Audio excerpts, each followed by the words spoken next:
Oke, oke, baik. Eh, Oke, saya izin saya screen ya.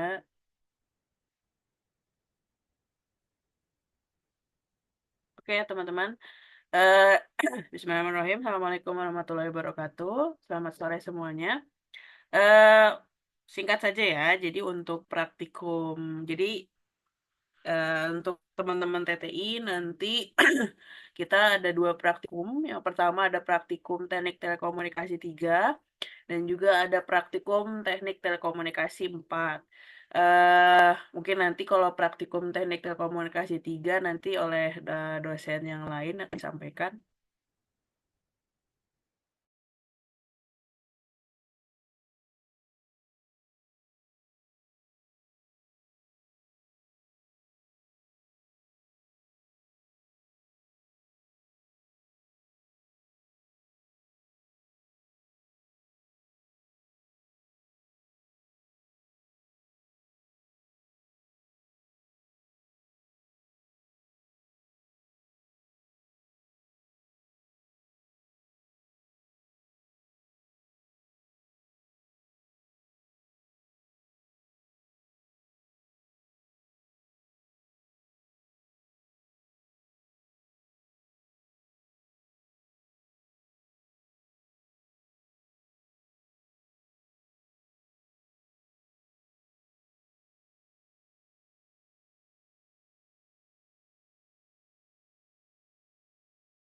Oke, mohon maaf terputus ya tadi koneksinya yang di saya sebentar ya.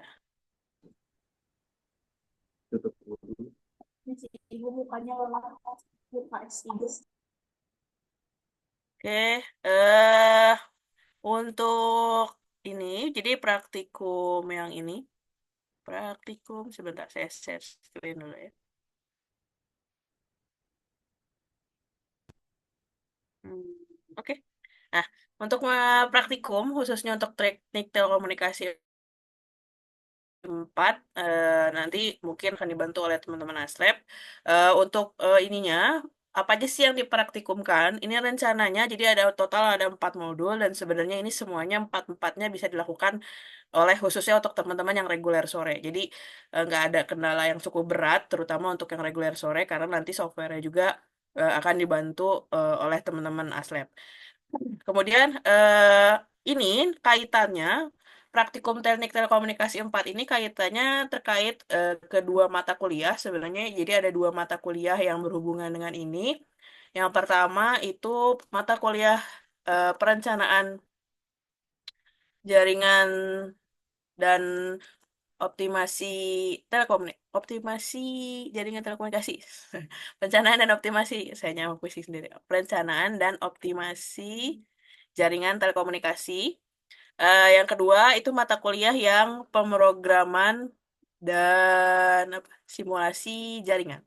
Ya, jadi di simulasi jaringan juga saya sudah sampaikan untuk khususnya yang reguler sore sudah saya sampaikan ada beberapa tools yang memang terkait nanti untuk simulasi jaringan. Tapi tidak semua kita bahas khususnya di praktikum ini, hanya beberapa tools saja. Ya, jadi di sini jadi dibagi jadi empat modul. Modul yang pertama itu terkait pengenalan bahasa Python dan penggunaannya dalam bidang telekomunikasi. Kemudian modul yang kedua itu mengenai perencanaan jaringan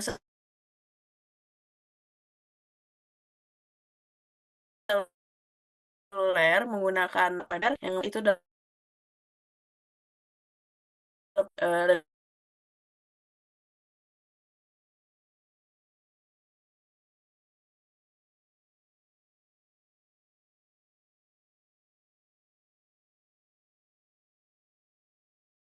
rencananya terkait tools misalkan kira-kira gitu. Tapi insya Allah untuk modul yang pertama dan kedua ini sudah siap, jadi sudah bisa teman-teman persiapkan. Jadi pertama terkait modul pertama ini adalah pengenalan bahasa Python dan penggunaannya dalam bidang telekomunikasi. Jadi jadi di sini tujuannya kita adalah mengenalkan bahasa Python sebenarnya.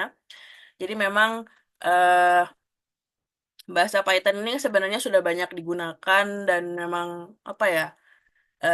happening lah seperti itu ya penggunaan bahasa bahasa Python, tapi masih terbatas mungkin di bidang sistem informasi ataupun di bidang informatika. Nah, ternyata bahasa Python sendiri ternyata bisa digunakan di bidang teknik telekomunikasi ya, walaupun bidangnya juga khusus untuk telekomunikasi itu sendiri.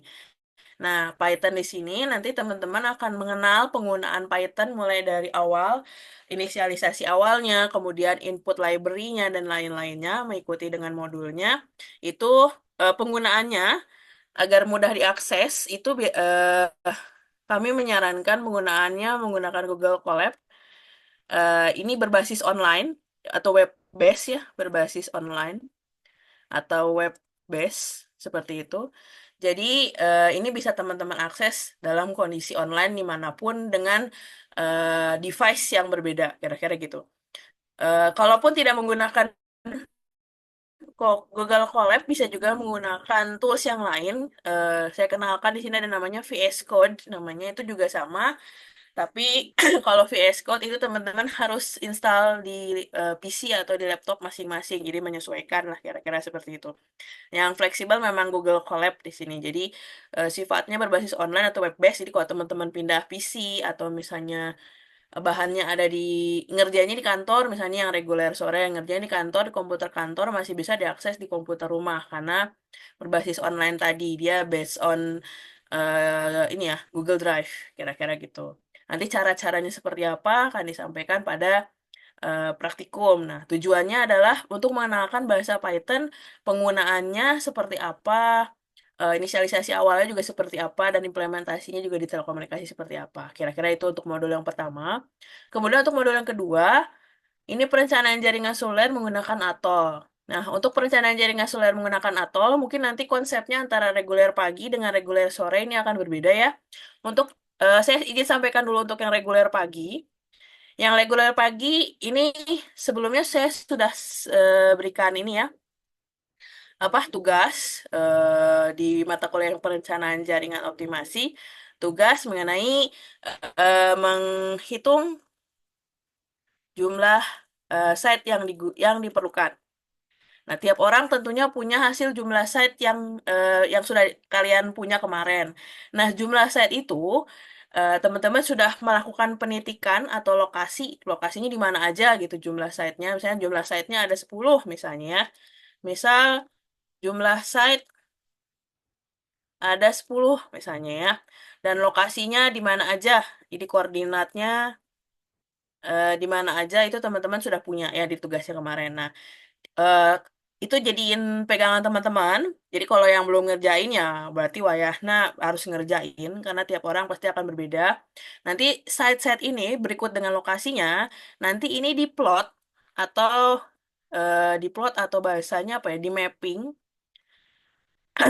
di atol. Kemudian nanti di desain sedemikian rupa sehingga nanti outputnya yang diharapkan adalah menghasilkan coverage coverage sinyal level atau bahasa Indonesianya cakupan untuk level sinyal. Coverage sinyal level. Nah, apakah coverage tersebut optimal apa enggak? Nah, kira-kira itu yang dianalisa sama teman-teman. Jadi, dari perencanaan yang teman-teman buat di tugas yang kemarin, itu nanti teman-teman plot hasilnya di map di Atol, kemudian teman-teman nanti akan mengenerate prediksi coverage. Ini saya tambahin ya. Prediksi coverage sinyal levelnya. Kira-kira seperti itu. Nah, nanti berdasarkan coverage sinyal levelnya, nanti teman-teman bisa menganalisa output output dari praktikum yang modul 2 ini adalah teman-teman eh, bisa menganalisa atau menganalisis eh, coverage atau hasil dari perencanaan yang teman-teman buat itu ya, perencanaan yang teman-teman kerjakan. Apakah sudah optimal? Apakah sudah optimal atau belum? Ya. Itu jadi analisisnya ke situ. Jadi nanti ada batasan level sinyal yang paling optimalnya itu berapa ya. Kalau di untuk praktikum ini itu level sinyal yang diharapkan, level sinyal yang diharapkan itu dominannya ya dari perencanaan ini diharapkan itu bisa lebih dari minus 90 dBm. Jadi kalau lebih dari minus 90 dBm itu berarti harus minus 90, minus 89, 88 dan seterusnya. Jadi harus lebih dari minus 90, lebih besar ya. Nah, kira-kira gitu, lebih besar dari minus 90 dBm. Nah, kalau ternyata secara persentase level sinyalnya di bawah lebih banyak yang minus 90 dBm, nah itu silakan teman-teman analisa kenapa, seperti apa, dan harusnya bagaimana. Outputnya di situ ya. Nah, bagaimana dengan teman-teman yang reguler sore? Saya nggak ada, Bu, disuruh ngerjain begituan misalnya ya. Emang nggak ada ya yang reguler sore. Nah, untuk yang reguler sore nanti akan di apa ya ditetapkan, nanti akan sama aslabnya itu teman-teman aslab akan menentukan misalnya silakan teman-teman yang regulasi ini reguler sore ini membuat distribusi site eh, di suatu area. Jadi misalnya gini, nanti teman-teman ASEP akan mengarahkan teman-teman yang reguler sore ini untuk membuat mapping atau distribusi persebaran site, distribusi, misal ya, distribusi persebaran site di KBB misalnya ya. Di KBB, di Kabupaten Bandung Barat, sebanyak 20 site. Jadi langsung ditentuin nanti sama Aslabnya, dibantu sama Aslabnya, mapping distribusi persebaran site di KBB sebanyak 20 site. Nah, teman-teman yang reguler sore ini harus bikin mapping 20 site itu mau ditaruh di mana aja di area KBB tersebut yang nanti areanya akan ditentukan, misalnya gitu. Nah, nanti dari yang sini tahapannya sama. Setelah membuat distribusi site di suatu area, udah ada nih distribusinya. Distribusinya itu site sama koordinatnya. Nah, itu nanti selanjutnya baru diplot di Atol untuk melihat hasil prediksi coveragenya. Nah, tiap orang kan akan punya mapping distribusi yang berbeda. Misalnya, misal ya, contoh saja, ini contoh saja ya, gambarannya.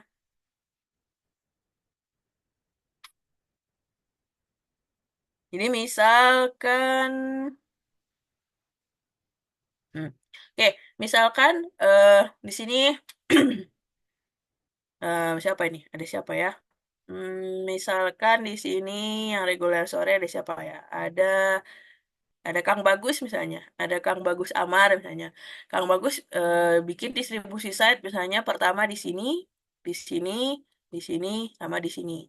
Kemudian eh selanjutnya misalnya Kang Fajar misalnya, Kang Fajar bikin distribusi site juga, tapi beda posisinya. Misalnya posisinya yang satu di sini, di sini, di sini, dan di sini. Karena hasilnya akan beda ya. Tiap orang akan mendapatkan hasil coverage yang berbeda dan tentu analisisnya akan berbeda. Cuman bedanya di sini jumlah site-nya sama. Jadi jumlah site-nya sama, areanya sama, penempatan site-nya akan berbeda.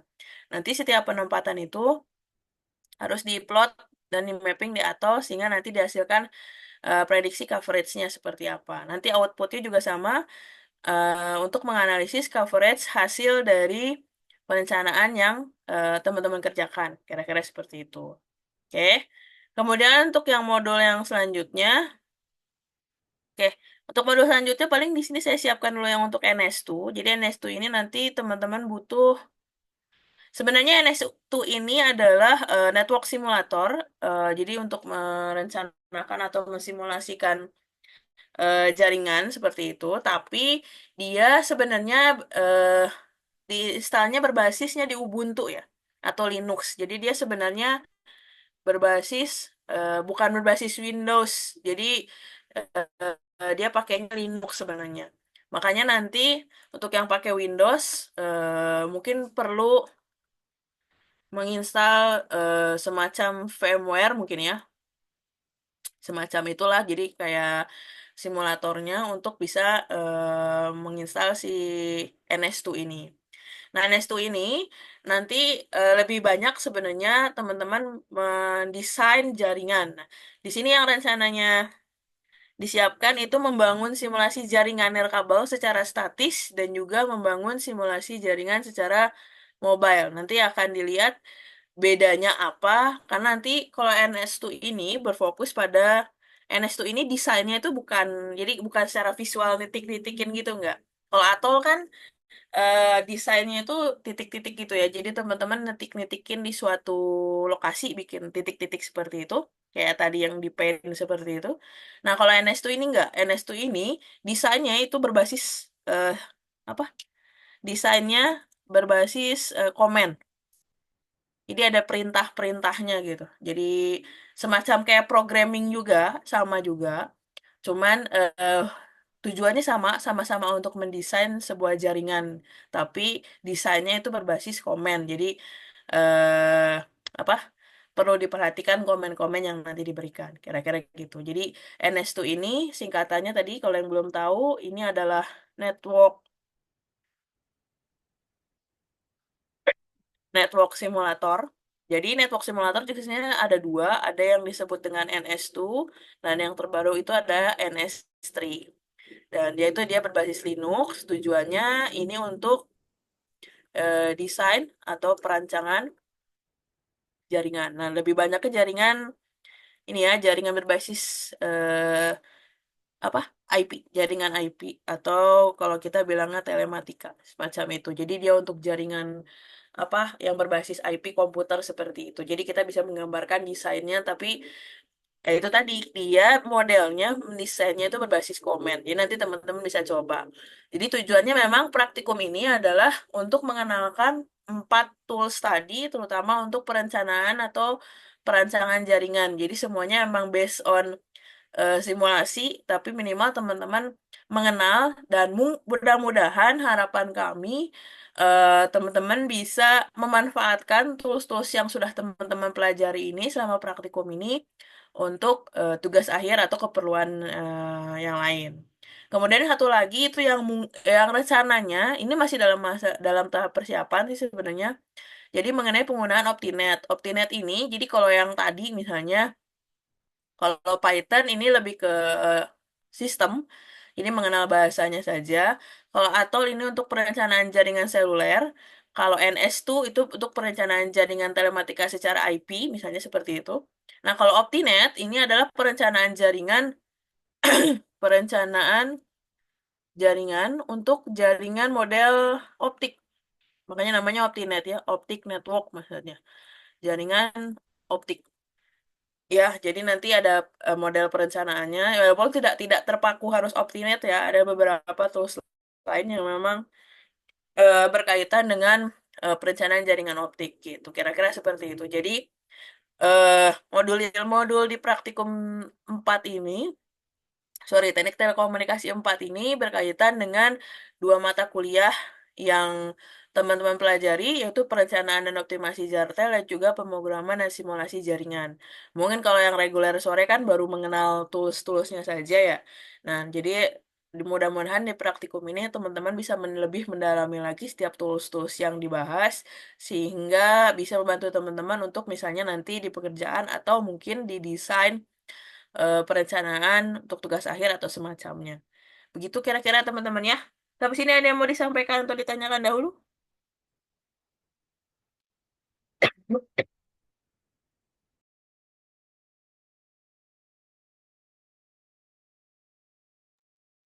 Kira-kira bisa dipahami oleh teman-teman?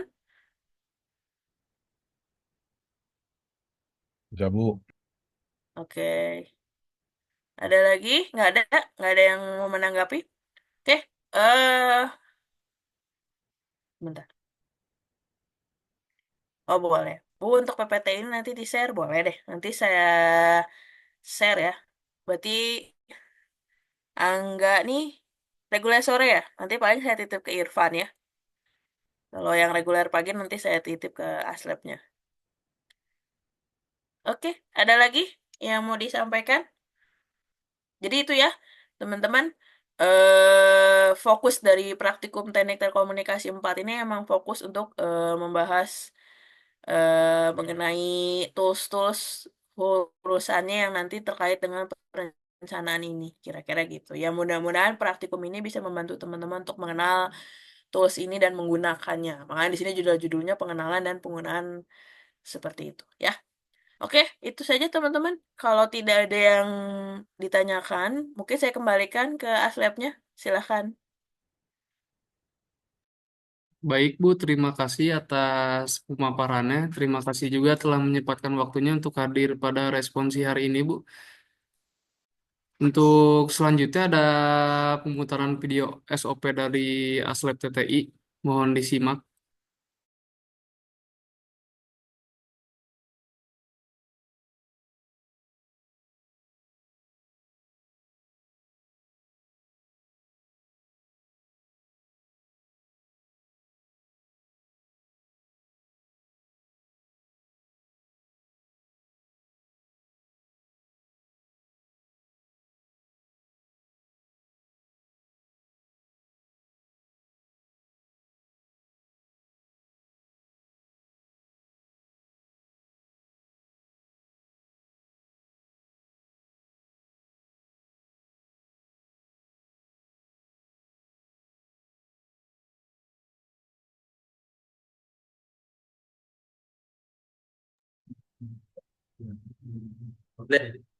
Baik, Assalamualaikum warahmatullahi wabarakatuh. Perkenalkan, nama saya Khotibul Umam. Ada rekan-rekan saya yaitu Rama Sajak, satu lagi M. Jamal Setiawan. Kami dari Aslab TTI. Di sini kami akan membacakan standar operating prosedur Laboratorium Teknik Telekomunikasi dan Informasi semester ganjil 2024-2025.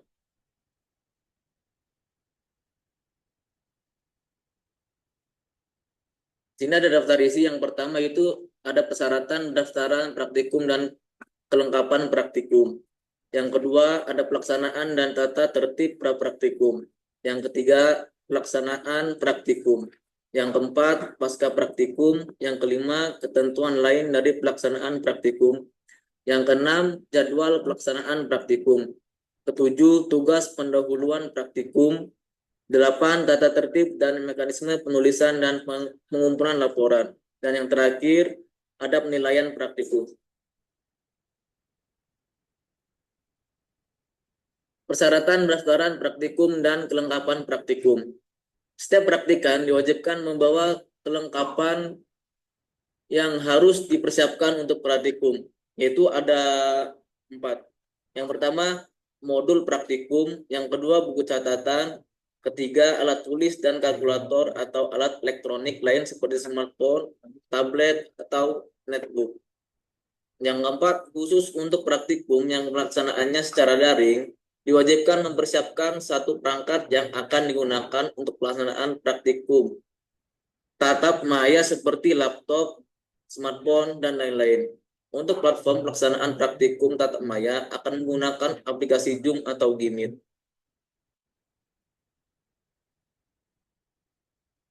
Sebelum pelaksanaan dan tata tertib pra-praktikum. Sebelum pelaksanaan praktikum sesuai jadwal, praktikan harus mengikuti responsi di lab TTI dan mempersiapkan diri dengan 1. Mengikuti kegiatan responsif praktikum yang dilaksanakan oleh dosen instruktur untuk masing-masing praktikum.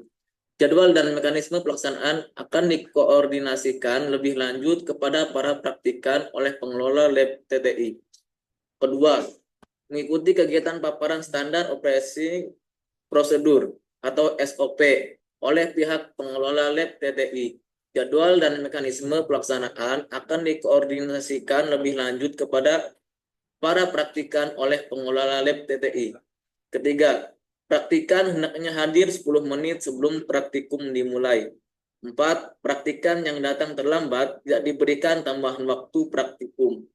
Kelima, laboratorium adalah tempat praktikum atau bekerja. Oleh karenanya, untuk praktikum yang bersifat visit lab, selama di dalam laboratorium TTI, praktikan harus tertib, sopan, berpakaian rapi, memakai kemeja dan celana atau rok panjang, serta memakai sepatu untuk praktikum yang sifatnya daring. Diwajibkan mengaktifkan kamera selama proses praktikum berlangsung.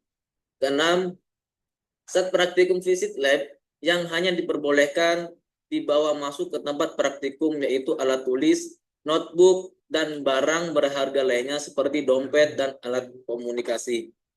7. Jaket, tas, dan barang bawaan lainnya selain yang diperbolehkan masuk diletakkan di tempat yang telah disediakan. Keamanan sepenuhnya menjadi tanggung jawab praktikan.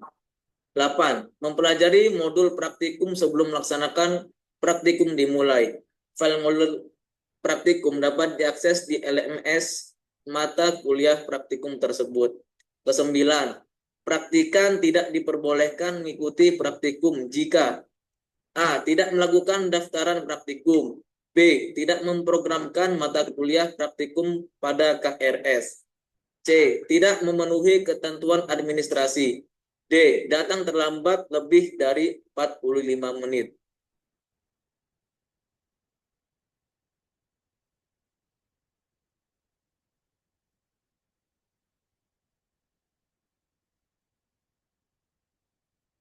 Selanjutnya, pelaksanaan praktikum. Selama pelaksanaan praktikum, praktikan harus memperhatikan hal-hal sebagai berikut. 1. Praktikan diperbolehkan melaksanakan praktikum setelah melakukan pendaftaran dengan mengisi Google Form serta melampirkan bukti dokumen KHS dan bukti administrasi keuangan. 2. Praktikum dilaksanakan maksimal selama 120 menit, baik visit lab maupun daring. Ketiga, praktikan melakukan absensi pada LMS sesuai dengan jadwal praktikum. 4. Praktikan melakukan pengecekan rangkaian kepada asisten laboratorium setelah selesai merangkai dan sebelum dihubungkan dengan catu daya.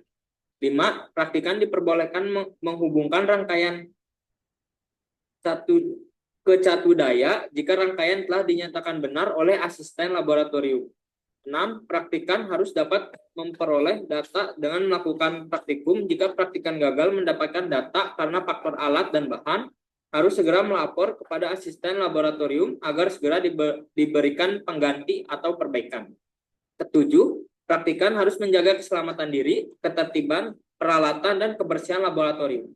8. Selama praktikum, praktikan dilarang keras merokok, makan dan minum, membawa senjata tajam, membawa senjata api, membawa atau menggunakan napsa. 9. Praktikan dilarang keras meninggalkan laboratorium tanpa seizin asisten laboratorium selama praktikum berlangsung, kecuali hendak ke kamar kecil dengan durasi tidak lebih dari 7 menit. Ke-10. Setiap kondisi di luar kewajaran, praktikan harus berkoordinasi dengan asisten untuk diteruskan ke laboran atau ke ketua laboratorium jika diperlukan.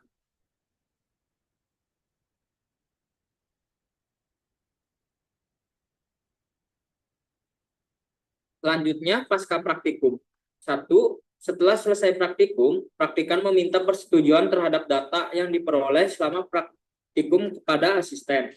2. Setelah selesai praktikum, sebelum meninggalkan ruangan, praktikan harus mengembalikan alat dan bahan praktikum yang dipinjam, serta merapikan dan membersihkan meja dan kursi yang telah digunakan. 3. Mengembalikan semua material atau training kit dan alat ukur serta kabel-kabel secara hati-hati di tempat semula. 4.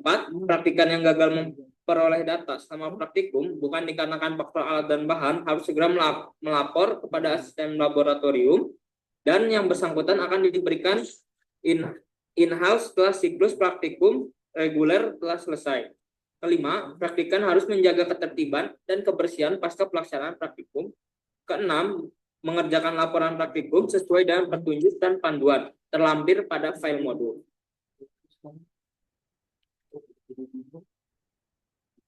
Adapun ketentuan lain dari pelaksanaan praktikum.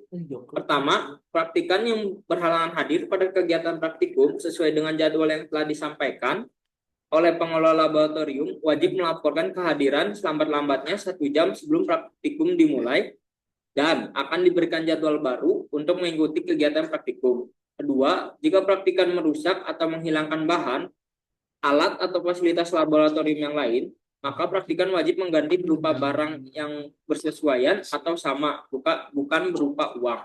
Ketiga, sistem penilaian pada kegiatan praktikum di lab TTI mengikuti aturan di mana setiap modul praktikan memiliki bobot sebesar 25% kali jumlah modul. Keempat, laporan praktikum dikumpulkan deadline 5 hari baik yang bersifat visit lab maupun daring. Laporan praktikum yang bersifat visit lab dikumpulkan dalam bentuk hard file dan soft file, di-scan untuk diupload ke LMS, sedangkan untuk praktikum daring mengumpulkan laporannya dalam bentuk soft file yang diupload ke LMS. 5. Ketentuan poin pada pelaksanaan praktikum dan pengumpulan laporan. Poin laporan praktikum poin positif akan diberikan kepada praktikan jika pengumpulan laporan dilakukan sebelum deadline pengumpulan laporan. Poin negatif akan diberikan kepada praktikan jika mengumpulkan laporan setelah deadline pengumpulan laporan. Keenam, pada saat praktikum dan penyerahan laporan, praktikan tetap harus berpakaian rapi, memakai kemeja atau kaos berkerah, bersepatu dan berkaos kaki. Ketujuh, mahasiswa yang berhalangan hadir saat pelaksanaan praktikum mohon untuk menghubungi asisten laboratorium selambat-lambatnya 10 menit sebelum pelaksanaan praktikum. Dan jika hal tersebut tidak dilaksanakan, kepadanya akan diberikan status tidak hadir tanpa keterangan THTK. 8. Mahasiswa yang berhalangan hadir karena alasan yang telah disetujui, maka kepadanya akan diberikan waktu pengganti sesuai dengan kesepakatan dengan asisten laboratorium. 9. Tidak ada praktikum susulan bagi mahasiswa dengan status kehadiran tidak hadir tanpa keterangan THTK. 10. Ketentuan yang tidak tercantum pada modul ini akan disampaikan secara lisan atau tulisan kepada praktikan oleh pihak pengelola laboratorium.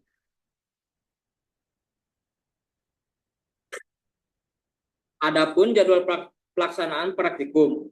Jadwal pelaksanaan praktikum dilaksanakan pada hari sesuai jadwal atau sesuai kesepakatan dan ketersediaan ruangan serta peralatan dari pihak pengelola laboratorium dengan format sebagai berikut.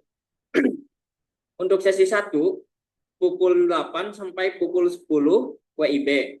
Selanjutnya sesi 2, pukul 11 sampai pukul 13 atau jam 1 siang pukul WIB. Selanjutnya sesi 3, pukul 14 atau jam 2 siang sampai 16.00 atau jam 4 sore WIB. Sesi 4 pukul 16.30 atau setengah 5 sampai dengan 18.30 setengah 7 WIB. Sesi 5 pukul 7 atau 19.00 sampai dengan jam 21.00 atau jam 9 WIB. Catatan, format penjadwalan di atas bersifat tentatif, dapat berubah menyesuaikan dengan kondisi dan ketersediaan ruangan dan perangkat. Format penjadwalan berlaku bagi praktikum yang sifatnya visit lab maupun daring remote. Praktikan diperbolehkan pindah jadwal praktikum setelah diizinkan oleh asisten yang bersangkutan dan ketentuan 1. Praktikum mengisi form pindah jadwal FP yang disediakan asisten yang bersangkutan dan mendapatkan persetujuan dari instruktur atau kepala laboratorium. 2. Setelah mendapatkan tanda tangan dari kepala laboratorium, praktikan baru boleh mengikuti praktikum. Ketiga, asisten berhak memberi sanksi jika ketentuan yang ada tidak dipenuhi.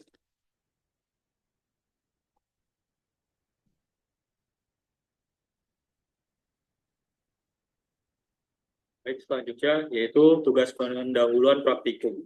1. Tugas pendahuluan praktikum dikerjakan oleh masing-masing praktikan dan dikumpulkan sebelum praktikan melaksanakan praktikum modul berikutnya. Jika praktikan tidak menyerahkan tugas pendahuluan, maka praktikan tidak diperkenankan mengikuti praktikum. 2. Soal tugas pendahuluan dapat diakses di LMS. Setelah file diunggah, akan diinfokan kepada para praktikan. 3. Tugas pendahuluan ditulis dengan praktikum, visit lab, atau diketik daring dengan rapi di kertas HVS ukuran A4 menggunakan ballpoint atau pena berwarna biru. Waktu pengerjaan tugas pendahuluan tentatif menyesuaikan dengan soal yang diberikan.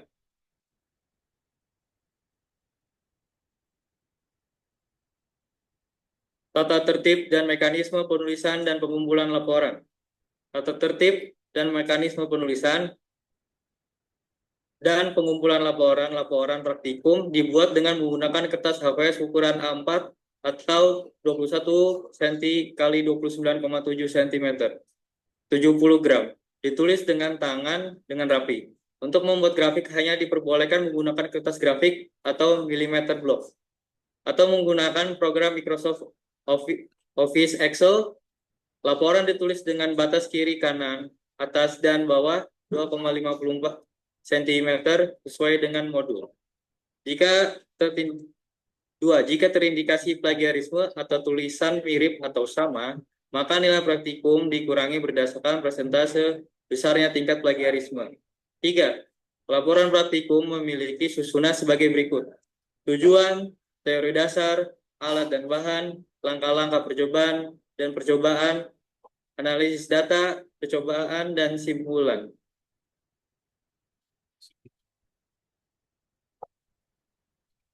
Penilaian praktikum. Penilaian praktikum dinilai sesuai dengan kehadiran, tugas pendahuluan, dan laporan. Besar kehadiran dihitung 10%, tugas pendahuluan dihitung 25%, dan laporan 65%. Segala hal yang belum diatur dalam tata tertib diiniakan atau di kemudian sesuai dengan kebijaksanaan kepala laboratorium.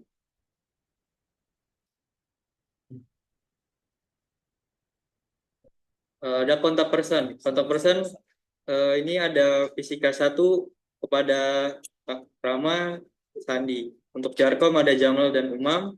TTI 3 ada Yopi, Sandi dan Dika. TTI 4 ada Yopi, Sandi dan Dika.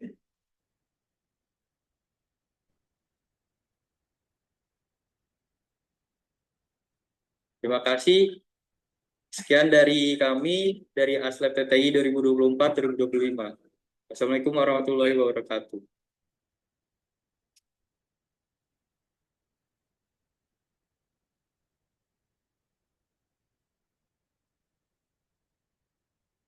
Ya, terima kasih. Apabila ada pertanyaan, silakan bisa ditanyakan terkait pelaksanaan praktikumnya.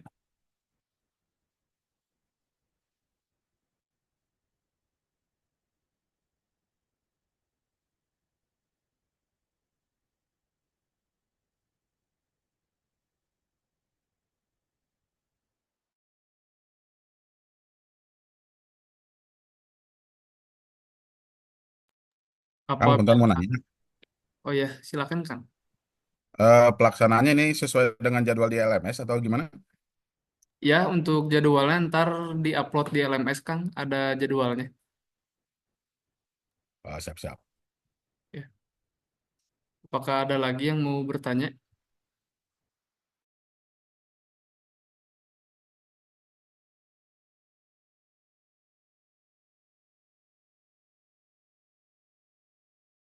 Apabila tidak ada yang bertanya, maka dicukupkan lanjut ke foto sesi. Silakan bisa mengaktifkan kameranya untuk dokumentasinya.